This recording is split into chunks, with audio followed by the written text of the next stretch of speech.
Ano ang Hmm, parusa kung nahuli akong nagda-drive na lasing? Aray. ayun, driving under the influence, yaan. Oo, Unang-una meron tayong batas na pinagbabawal 'yan, Attorney J, ha. Baka mm. isipin nila, hindi naman, 'di ba, normal kasi yun, eh, 'di ba, na minsan nagda-drive ka tapos nakainom. Meron po tayong batas na ipinagbabawal 'yan 'no, yung Anti-Distracted Driving Act at yung Anti-Drunk and Drug Driving Act 'no.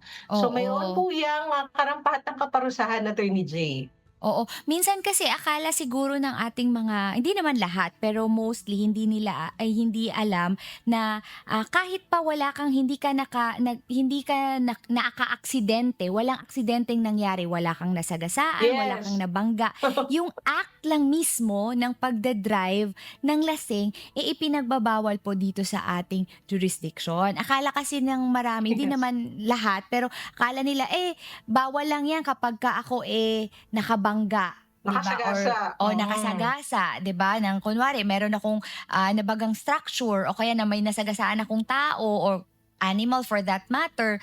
Pero kasi dapat nila maintindihan na kahit walang gano'ng casualty, Attorney M, talagang bawal mag-drive under the Yes. influence. Minsan nga 'di ba, Attorney M, lalo na 'pag hindi tinted yung sasakyan, yung mga traffic enforcers natin kapagka nagte-text ka habang nagda-drive, nahuhuli na rin talaga sila ngayon, kasama na rin 'yan, hindi lang yung driving under the influence. Actually, strict yung implementation nila sa yung pag-o-observe na sana safe yung mga drivers natin para wala namang naaaksidenteng mga kababayan natin, 'di ba, Attorney M, dahil sa carelessness na katulad nito. Yes.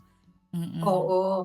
At siguro paalala na rin kasi, eto din alam natin 'to, Attorney J, by experience. Halimbawa 'no, medyo celebratory ang mood ng mga tao tapos ay Mm. siyempre magkakasalo-salo 'no. So dapat Mm. po yung ating magmamaneho ng sasakyan ay hindi po pinaiinom 'no. Correct. Sabihin mo na, "Oh, 'wag ka Oo. uminom, exempted ka dito kasi ikaw ay magmamaneho," 'no. So again, yung sinasabi ni Attorney J, hindi po ang pinaparusahan dito ay kung hindi naman po ako nakasagasa or hindi ako naka-violate ng traffic laws, wala naman 'no, hindi naman ako magkakaroon ng pananagutan.